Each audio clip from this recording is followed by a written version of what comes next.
വിവിധ സാമ്പത്തിക ചിന്തകളും അതിൻ്റെ വിശകലനങ്ങളും ആണ് നമ്മൾ ഓരോ എപ്പിസോഡിലൂടെയും ചിന്തിപ്പിച്ചും മുന്നോട്ട് പോകുന്നത്. സാമ്പത്തിക ചിന്തകൾ ഏറെ പ്രധാനപ്പെട്ടതാണ്.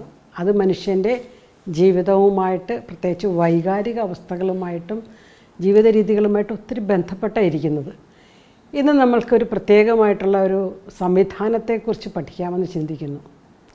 ഞാൻ ഒരിക്കലൊരു പ്രശസ്തമായ ബാങ്കിൻ്റെ സിഇഒനെ, അതായത് ചീഫ് എക്സിക്യൂട്ടീവ് ഓഫീസറിനെ, ഒരു പ്രശസ്തമായ ചാനലിന് വേണ്ടി ഇൻ്റർവ്യൂ ചെയ്യായിരുന്നു. ബാങ്കിങ് ആയിരുന്നു ഞങ്ങളുടെ ആ ഒരു പ്രധാനപ്പെട്ട വിഷയം, ഇൻ്റർവ്യൂവിൻ്റെ വിഷയം. അപ്പോൾ ഞാൻ ആ സാറിനോട് പറഞ്ഞു, സാറേ, നിങ്ങളെപ്പോലുള്ള ബാങ്കുകൾ ഞങ്ങളെപ്പോലുള്ള സാധാരണക്കാരെ വല്ലാതെ പിഴിയുന്നുണ്ടെന്ന് പറഞ്ഞു. അപ്പോൾ സാർ ചോദിച്ചാൽ എന്താ ടീച്ചർ ഉദ്ദേശിക്കുന്നത്? ഒരു ഉദാഹരണം ഞാൻ പറയാം സാറേ. ഹൗസിംഗ് ലോൺ, ഞങ്ങളെല്ലാവരും ഒരുമാതിരി ശരാശരി ഇന്ത്യക്കാരൻ, മധ്യവർഗ വരുമാനക്കാരൻ വീട് പണിയുന്നത് ലോൺ എടുത്തിട്ടാണ്.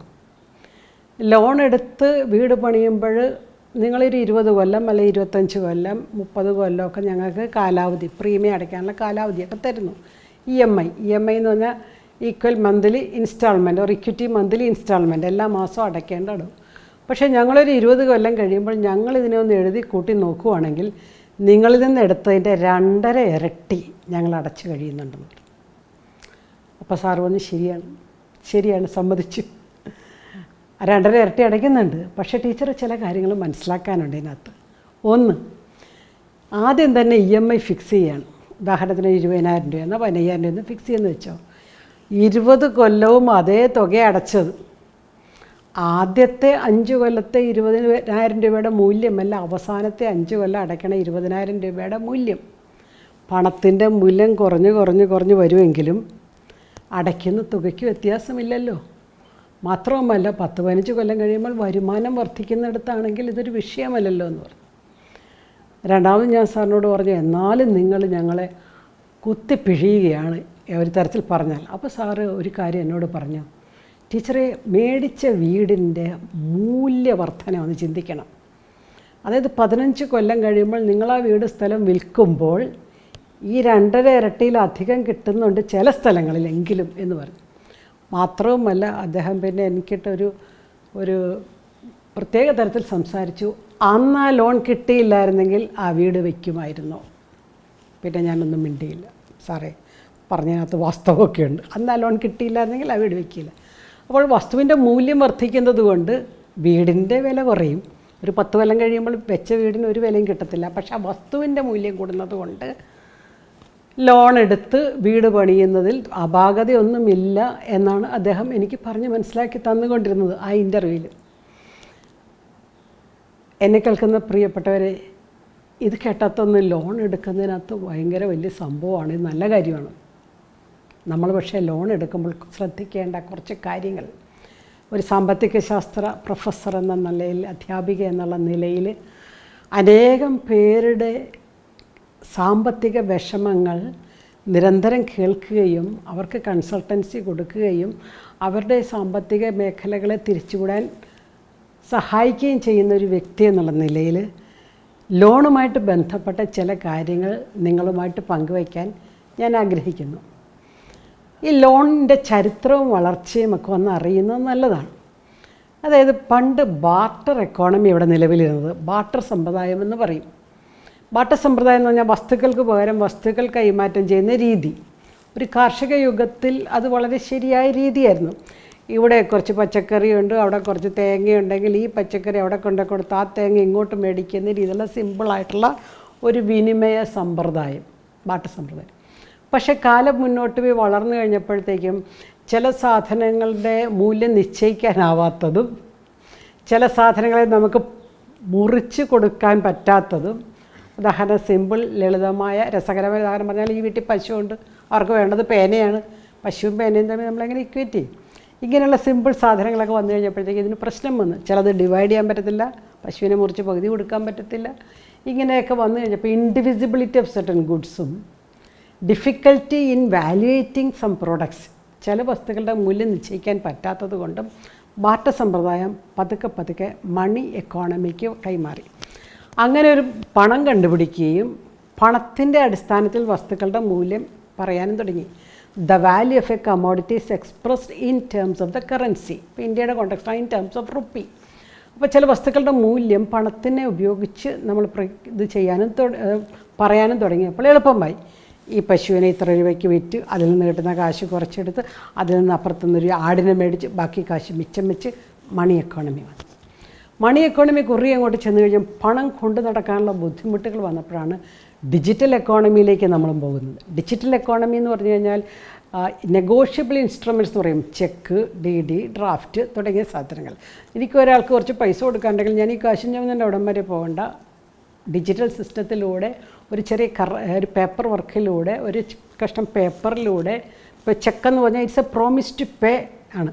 ഒരാൾക്ക് ഇത്ര കൊടുക്കുന്നു എന്ന് പറഞ്ഞുകൊണ്ട് ആ രീതിയിൽ DD ആയിട്ട് ചെക്കായിട്ടോ മറ്റ് മണി ഓർഡറുകളോ അതും ഇതൊക്കെ ആയിട്ട് പണത്തെ കൈകാര്യം ചെയ്യാൻ തുടങ്ങി. എന്നാൽ ഇന്നും നമ്മൾ വന്ന് നിൽക്കുന്നത് ഇതെല്ലാം കടന്ന് ഒരു ക്രെഡിറ്റ് എക്കോണമിയിലാണ്, വായ്പാ സമ്പദ് വ്യവസ്ഥയിലാണ്. വായ്പാ സമ്പദ് വ്യവസ്ഥ എന്ന് പറഞ്ഞു കഴിഞ്ഞാൽ നമ്മുടെ കയ്യിൽ ഇന്ന് ഒറ്റ പൈസ ഇല്ലെങ്കിലും ജീവിതത്തിൻ്റെ എല്ലാ കാര്യങ്ങളും നമുക്കിന്ന് നടപ്പിലാക്കാൻ പറ്റുന്ന സംവിധാനങ്ങൾ. ഉദാഹരണത്തിന് ഒരു ബൈക്ക് മേടിക്കണം, അല്ലെങ്കിൽ ഒരു കാറ് മേടിക്കണം, 5 പൈസ ഇല്ലെങ്കിലും അങ്ങോട്ട് ചെല്ലുക, ഇൻസ്റ്റാൾമെൻറ്റ് ഫിക്സ് ചെയ്യുക, വല്ലതും കുറച്ച് മിനിമം ഡൗൺ പേയ്മെൻറ്റ് കൊടുക്കാനുണ്ടെങ്കിൽ, അതായത് ആദ്യത്തെ ഒരു ഗഡു കൊടുക്കാനുള്ളത് കൊടുക്കുക, സാധനം കൊണ്ടുവന്ന് ഉപയോഗിക്കുക, ഉപയോഗിച്ചതിന് ശേഷം മാത്രം അതിൻ്റെ വില കൊടുത്ത് തീർക്കുക. ഇതാണ് ക്രെഡിറ്റ് എക്കോണമി.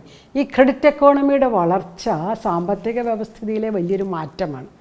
സാമ്പത്തികത്തെ കൂടുതൽ ചലനാത്മകമാക്കി, സാമ്പത്തിക ക്രയവിക്രയങ്ങളെ കൂടുതൽ സുഗമമാക്കി. ദാറ്റ് മീൻസ് എക്സ്ചേഞ്ചിനെ കുറച്ചുകൂടി സുഗമമാക്കി. അതുകൊണ്ട് തന്നെ വണ്ടിയാകട്ടെ, വീടാകട്ടെ, മറ്റ് വിദ്യാഭ്യാസമാകട്ടെ, എല്ലാ കാര്യങ്ങളും ലോൺ എടുത്ത് സ്വായത്തമാക്കാനും ഉപയോഗിക്കാനും പിന്നീട് അടച്ചു തീർക്കാനും പറ്റിയ സംവിധാനത്തിലേക്ക് ഇക്കോണമി വളർന്നു. ഇക്കോണമി എന്ന് പറഞ്ഞാൽ സാമ്പത്തിക വ്യവസ്ഥിതി വളർന്നു. അതുകൊണ്ട് തന്നെ എല്ലാവരും ലോണിനെ ആശ്രയിക്കാൻ തുടങ്ങി. ലോണിനെ ആശ്രയിക്കുമ്പോൾ, അല്ലെങ്കിൽ ഈ വായ്പാ പദ്ധതികളെ നമ്മൾ ആശ്രയിക്കുമ്പോൾ ശ്രദ്ധിക്കേണ്ട ചില കാര്യങ്ങളാണ് ഞാൻ നിങ്ങളുമായിട്ട് പറയുന്നത്. ഒന്ന്, നമ്മൾ ഏത് ആവശ്യത്തിന് വേണ്ടിയാണോ വായ്പ എടുക്കുന്നത് എന്ന് കൃത്യമായി മനസ്സിലാക്കുകയും എടുത്ത പണം അതിനു വേണ്ടി തന്നെ ഉപയോഗിക്കുകയും ചെയ്യുക. ഉദാഹരണത്തിന് വീട് പണിയാൻ വായ്പ എടുത്തുകൊണ്ട് പോയിട്ട് മറ്റു പല കാര്യങ്ങൾക്കായിട്ട് ബിസിനസ്സിനായിട്ടൊക്കെ മറിച്ചതിന് ശേഷം ബിസിനസ്സും പൊളിഞ്ഞ് വീടും പണിതില്ല എന്ന അവസ്ഥയിലേക്ക് എത്തി നിൽക്കരുത്. വിദ്യാഭ്യാസത്തിനായി ലോൺ എടുത്തുകൊണ്ട് പോയേച്ചും മറ്റേതെങ്കിലും പഴയ കടം വീട്ടാനായിട്ട് ആ പൈസ ഉപയോഗിച്ച് കഴിഞ്ഞാൽ സാധാരണ അത് ബുദ്ധിമുട്ടാണ്. കാരണം വിദ്യാഭ്യാസ ലോണുകൾ ആ വിദ്യാഭ്യാസ സ്ഥാപനത്തിലേക്ക് കൂടിയാണ്, അക്കൗണ്ടിലേക്ക് കൂടിയാണ് പോകുന്നത് എന്നുള്ളത് കൊണ്ട് ഇച്ചിരി ബുദ്ധിമുട്ടാണ്. എന്നാലും ഒന്ന് മറിക്കണമെന്നുള്ളവർക്ക് ഒന്ന് മറിക്കാനുള്ള സാധ്യതകൾ പല ലോണിലും ഉള്ളത് കൊണ്ട് ഒന്നാമത് ചിന്തിക്കേണ്ട കാര്യം, ഞാൻ എന്തിന് ലോൺ എടുക്കുന്നു, അതിനു വേണ്ടി തന്നെ ആ ലോൺ ചിലവാക്കും എന്ന് തീർച്ചയാക്കുക.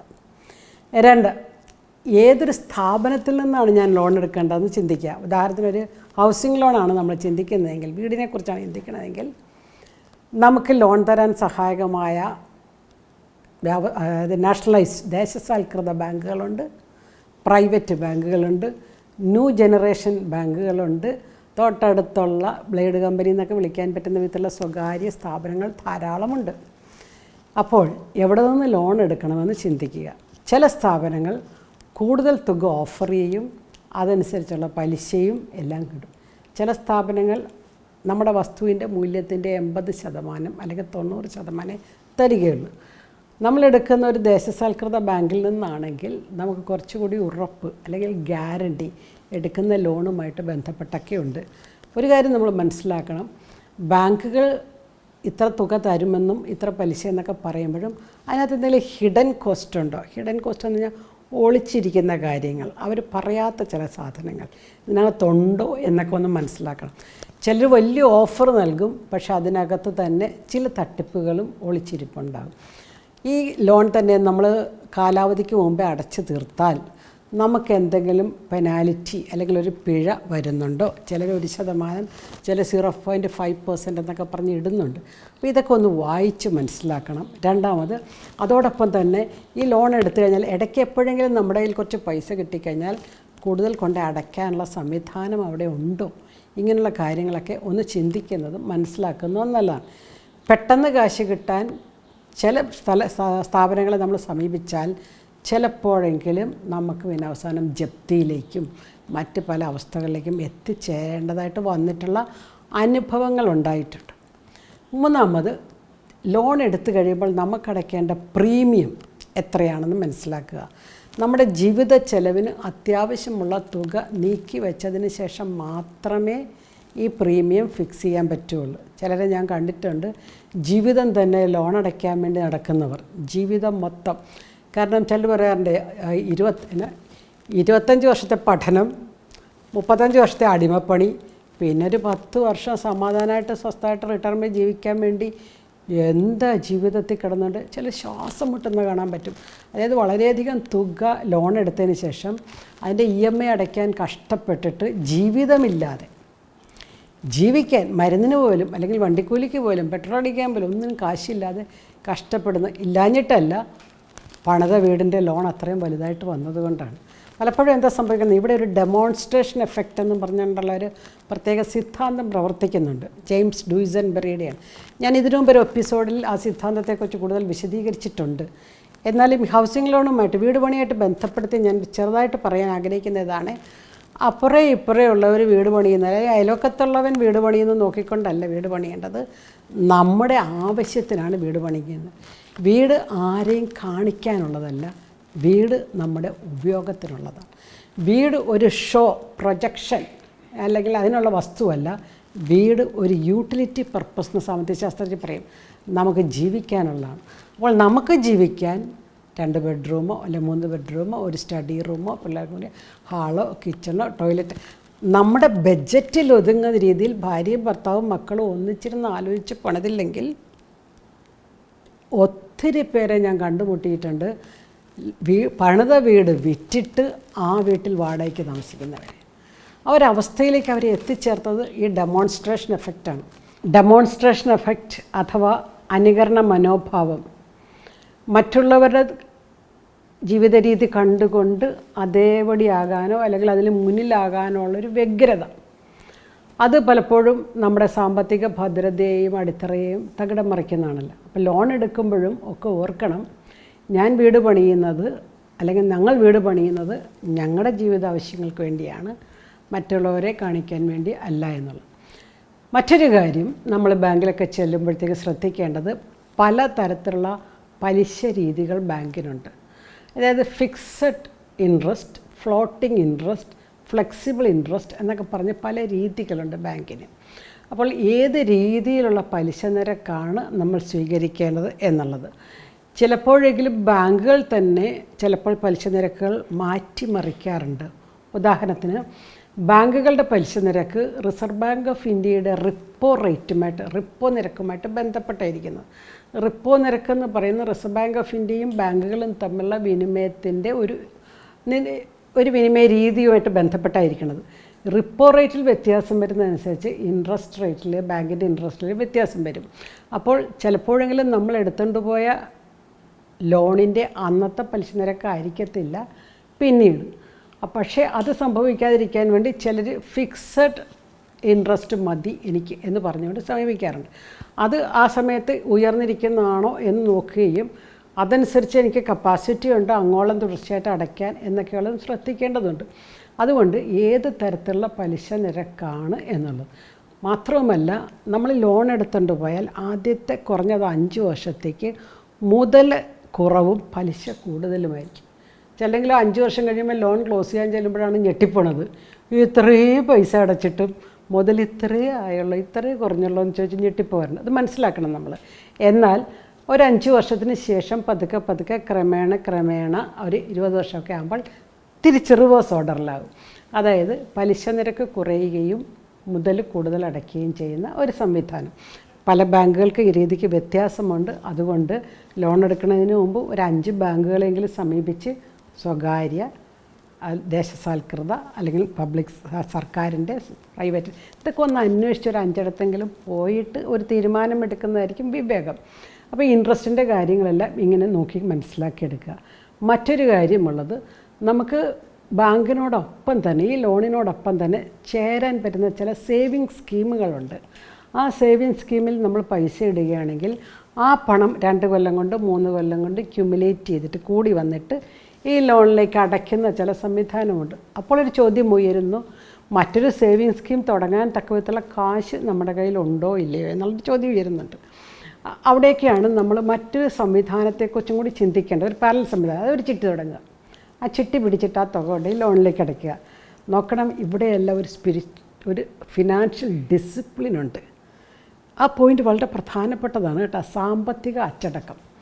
നമ്മുടെ നാട്ടിൽ എങ്ങനെയോ സാമ്പത്തിക സാക്ഷരത കുറവാണ് ആളുകൾക്ക്. സ്കൂൾ സിലബസ് മുതൽ പഠിപ്പിക്കേണ്ട ഒരു വലിയ പാഠ്യപദ്ധതിയാണ് എക്കണോമിക്സ്. സാമ്പത്തിക അച്ചടക്കത്തിൽ എങ്ങനെ വളരാൻ സാധിക്കും, സാമ്പത്തിക സുരക്ഷിതത്വം എങ്ങനെ നേടാൻ പറ്റും, സാമ്പത്തിക സാക്ഷരത എപ്രകാരം ഉണ്ടാകും, ഇങ്ങനെയുള്ള കാര്യങ്ങളൊക്കെ സ്കൂൾ തലം മുതൽ പഠിപ്പിക്കാനാണ്. പക്ഷേ എങ്ങനെയോ നമ്മുടെ സിലബസിലൊന്നും ഇതൊന്നും വരാതെ ഒരു 8ാം ക്ലാസ് കഴിയുമ്പോൾ ചെറുതായിട്ട് തുടങ്ങി +1 +2 ആകുമ്പോൾ ഒരുപക്ഷെ ഇക്കണോമിക്സൊക്കെ ഐച്ഛിക വിഷയം എടുക്കുന്നവർ മാത്രം പഠിക്കുന്നതും തുടർന്ന് ഇക്കണോമിക്സിൽ അല്ലെങ്കിൽ കോമേഴ്സിൽ ഫിനാൻസ് മാനേജ്മെൻറ്റിൽ ഡിഗ്രി എടുക്കുകയോ PG എടുക്കുകയോ ചെയ്യുന്നവർ മാത്രം ചിന്തിക്കുകയും പഠിക്കുകയും ചെയ്യുന്ന ഒരു വിഷയമായി ഇത് മാറിക്കുന്നത് ദയനീയമാണ്. സത്യത്തിലൊരു വീട്ടമ്മ മുതൽ ഫിനാൻസ് മന്ത്രി വരെ അറിഞ്ഞിരിക്കേണ്ട ഫിനാൻസ് മാനേജ്മെൻറ്റ് തത്വങ്ങൾ നമ്മൾ മനസ്സിലാക്കിയിരിക്കുക എന്നുള്ളതാണ്. അപ്പോൾ ഞാൻ പറയുന്നത്, നമുക്ക് സാധിക്കുന്നിടത്തോളം ഇങ്ങനെയുള്ള കാര്യങ്ങൾ, ഒരു ഫിനാൻഷ്യൽ ഡിസിപ്ലിൻ വേണം. അപ്പോൾ തന്നെ ഒരു ചിട്ടിയും കൂടി തുടങ്ങി ആ ചിട്ടിയുടെ എമൗണ്ട് ക്യുമുലേറ്റ് ചെയ്ത് കൊണ്ടുവന്ന് അപ്പോൾ കിട്ടുന്ന തുക എന്ന് നിസ്സാരമായിക്കോട്ടെ ഇതിനകത്തോട്ട് അടയ്ക്കാൻ പറ്റിയ വിധത്തിൽ. മാത്രവുമല്ല, നമ്മൾ 20 വർഷത്തേക്ക് എടുത്തുകൊണ്ട് പോയ ലോൺ ഒരു 12 വർഷത്തിനുള്ളിൽ ക്ലോസ് ചെയ്യാൻ സാധിച്ചാൽ, ഞാൻ ആദ്യം പറഞ്ഞ 2.5 ഇരട്ടി എന്നുള്ള ആ പലിശയുടെ ആ വ്യത്യാസത്തെ വലിയൊരു ആഘാതത്തിൽ നിന്ന് താഴോട്ട് ഇറക്കിക്കൊണ്ടുവരാൻ പറ്റും. അതിന് നമുക്ക് ഒരു പക്ഷേ 2 രീതിയിലുള്ള വരുമാന മാർഗ്ഗങ്ങൾ ഒരാൾക്കുണ്ടാകണം. ഒന്നൊരു ഫിക്സഡ് ഇൻകം, രണ്ടൊരു ഫ്ലെക്സിബിൾ ഇൻകം. നോക്കണേ, ഞാൻ വലിയ ഫിനാൻഷ്യൽ പ്ലാനിങ് ആണ് നിങ്ങൾക്ക് പറഞ്ഞു തരുന്നത്.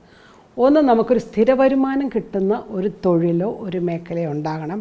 2, ഫ്ലെക്സിബിൾ, ഇടയ്ക്കിടയ്ക്ക് എന്തെങ്കിലും വരുമാനം വന്നു ചേരാൻ സാധ്യതയുള്ള, അത് നമ്മുടെ പാഷനുമായിട്ട് ബന്ധപ്പെട്ടതായിരിക്കാം, ഒരു കലാപരമായിരിക്കാം, എന്തെങ്കിലും ആകാം, അല്ലെങ്കിൽ നമുക്ക് ഇഷ്ടമുള്ളൊരു കാര്യമായിരിക്കാം. അപ്പോൾ അങ്ങനെ 2 രീതിയിലുള്ള ഇൻകം ഉണ്ടായാൽ, വരുമാനം ഉണ്ടായാൽ മാത്രമേ ഞാൻ ഈ പറഞ്ഞ രണ്ടാമതൊരു ഒരു സംവിധാനം കൂടി ഉണ്ടാക്കുക, തിരിച്ചടയ്ക്കുക, ഇങ്ങനെയുള്ള കാര്യങ്ങളൊക്കെ പറയാൻ നമുക്ക് ഈസിയാണെങ്കിലും പ്രാക്ടിക്കലായിട്ട് നടപ്പിലാക്കണമെങ്കിൽ. ഇനി ഓർക്കണം, ചില ബാങ്കുകളൊക്കെ വളരെ കസ്റ്റമർ ഫ്രണ്ട്ലി സമീപനമാണ്. എന്ന് പറഞ്ഞാൽ ഉപഭോക്താവിൻ്റെ നന്മയ്ക്ക് വേണ്ടിയാണ് ഞങ്ങൾ പ്രവർത്തിക്കുന്നത് എന്ന മട്ടിലാണ് ഇരിക്കുന്നത്. പക്ഷേ അപ്പോഴും നമ്മൾ മനസ്സിലാക്കണം, ഉപഭോക്താവിൻ്റെ ആത്യന്തിക നന്മയ്ക്ക് വേണ്ടിയല്ല ഇവിടുത്തെ ഒരു ബാങ്കിങ് സ്ഥാപനവും പ്രവർത്തിക്കുന്നത്. ബാങ്കിൻ്റെ പ്രോഫിറ്റും ബാങ്കിൻ്റെ നിലനിൽപ്പും ബാങ്കിൻ്റെ വളർച്ചയ്ക്കും വേണ്ടിയാണെന്നുള്ള ചിന്ത നമ്മുടെ അടിവരയിട്ട് നമ്മുടെ തലയിൽ ഉണ്ടാകണം. എത്ര ഉപഭോക്തൃ സമീപനം എന്ന് നമുക്ക് തോന്നിയാലും, എത്ര സൗഹൃദ സമീപനം എന്ന് തോന്നിയാലും, നമ്മളായിരിക്കണം നമ്മുടെ ഫിനാൻസ് മാനേജ്മെൻറ്റിൻ്റെ കീ, അല്ലെങ്കിൽ നമ്മുടെ കയ്യിലായിരിക്കണം. We are the captain of our own ship എന്ന് പറയും. നമ്മളാകുന്ന കപ്പലിൻ്റെ ക്യാപ്റ്റൻ നമ്മൾ തന്നെയാകണം. അതുകൊണ്ട് ചില പ്രലോഭനങ്ങളിൽ അല്ലെങ്കിൽ ചില പരസ്യങ്ങളിൽ അതിനകത്തൊന്നും വഞ്ചിതരാകാതിരിക്കാൻ ശ്രദ്ധിക്കണം. ചിലപ്പോൾ നമുക്ക് തോന്നും ഇതൊക്കെ വളരെ ആകർഷകമാണെന്ന്. നമ്മൾ ചില മൊബൈലിലെ ചില ഗെയിമുകൾ പോലെയാണ്, നമുക്ക് തോന്നും വളരെ ആകർഷകമായ കളികളാണ് ഇതൊക്കെയെന്ന്. പക്ഷേ പതുക്കെ നമ്മളതിന് അഡിക്റ്റാകുകയും പതുക്കെ അവ നമ്മളെ വിഴുങ്ങുകയും ചെയ്യുന്നൊരു സംവിധാനവും ദുരന്തമൊക്കെ നമ്മുടെ ചുറ്റുപാടും നമ്മൾ കാണുന്നുണ്ട്. അതുപോലെ തന്നെയാണ് ലോൺ എടുത്തുകൊണ്ട് പോകുമ്പോഴും നമ്മൾ ശ്രദ്ധിക്കണം. ഈ ലോൺ തന്ന് നമ്മളെ നന്നാക്കുക എന്നുള്ളതല്ല ആ ഒരു സാമ്പത്തിക സ്ഥാപനത്തിൻ്റെ ലക്ഷ്യം. അവരുടെ വളർച്ചയും അവരുടെ ലാഭവും അവരുടെ ഉയർച്ചയുമാണ്. പക്ഷേ നേരത്തെ പറഞ്ഞതുപോലെ, ആ ബാങ്ക് മാനേജർ പറഞ്ഞതുപോലെ, ഇതില്ലെങ്കിൽ ടീച്ചറുടെ വീട് പണിയുമായിരുന്നു എന്ന് ചോദിച്ചതുപോലെ, ക്രെഡിറ്റ് എക്കോണമിയുടെ വളർച്ചയിൽ ക്രെഡിറ്റ് ഇല്ലാതെ നമുക്ക് മുന്നോട്ട് പോകാൻ പറ്റുകയുമില്ല എന്ന് നമ്മൾ മനസ്സിലാക്കണം. എന്ന് വെച്ചുകൊണ്ട് ഇതെല്ലാം കൂടി ചേർത്ത് നമ്മൾ ചിന്തിക്കുമ്പോൾ ഇപ്രകാരമാണ് നമ്മൾ സാമ്പത്തിക ശാസ്ത്രം ചിന്തിക്കണം. ഭാവിയിൽ ഉണ്ടാകാൻ സാധ്യതയുള്ള വരുമാനം മുന്നിൽ കണ്ടുകൊണ്ടാണ് ഇന്ന് മനുഷ്യർ ലോൺ എടുക്കുന്നത്. ഒരു വിദ്യാഭ്യാസ ലോൺ ഒരു വിദ്യാർത്ഥി എടുക്കുന്നത് ഭാവിയിൽ എനിക്ക് തൊഴിൽ കിട്ടുമെന്നും ആ കിട്ടുന്ന ശമ്പളം കൊണ്ട് ഞാൻ ഈ ലോൺ അടച്ചു തീർക്കാൻ സാധിക്കുമെന്നും ഒക്കെ ചിന്തിച്ചുകൊണ്ടാണ്. എന്ന് പറഞ്ഞതുപോലെ തന്നെ ഏതൊരു ലോണും നമ്മൾ എടുക്കുന്നത്, ഒരു വാഹന ലോണാണെന്ന് വിചാരിക്കുക, ആ വാഹനത്തിൽ നിന്ന് നമുക്ക് വരുമാനമില്ലെങ്കിൽ, ആ വാഹനം നമ്മൾ ഉപയോഗിക്കുന്നതിൽ നിന്ന് നമുക്ക് ജീവിതം മെച്ചപ്പെടുന്നില്ലെങ്കിൽ ആ ലോൺ അതിന് നമ്മൾ പറയും അത് യോജിച്ചതല്ല അല്ലെങ്കിൽ യോഗ്യകരമല്ല എന്ന് പറയും. അതുകൊണ്ട് നമ്മൾ ഓർക്കേണ്ടത് നമ്മുടെ ജീവിതത്തെ കുറച്ചുകൂടി സാമ്പത്തികമായി കരുപ്പിടിപ്പിക്കുന്നതാണ് എന്നുള്ളതാണ്. ചിലർ പറയും അല്ലെ ലോൺ എടുക്കുന്നതൊക്കെ അപകടകരമാണ്, ലോണൊന്നും എടുക്കരുത്. അങ്ങനെ നിർബന്ധമൊന്നുമില്ല കേട്ടോ. ലോൺ എടുക്കുന്നതിൽ തെറ്റില്ല, ലോൺ എന്തിനു വേണ്ടി ഉപയോഗിച്ചു എന്നുള്ളതാണ്. സാമ്പത്തിക ശാസ്ത്രത്തിൽ ഞങ്ങൾ പറയുന്നത് if it is used for protective purposes, ഉൽപ്പാദനപരമായ കാര്യങ്ങൾക്ക് വേണ്ടിയാണെങ്കിൽ കുഴപ്പമില്ല. അല്ലെങ്കിൽ ലോൺ എപ്പോൾ നമ്മളെ വിഴുങ്ങും എന്ന് നമുക്ക് പറയാൻ പറ്റില്ല. അതുകൊണ്ട് ജാഗ്രതയോടെ സമീപിക്കേണ്ട ക്രെഡിറ്റ് എക്കോണമിയുടെ തലം ഏവർക്കും സുതാര്യമാകട്ടെ എന്ന് ആശംസിക്കുന്നു. നന്ദി.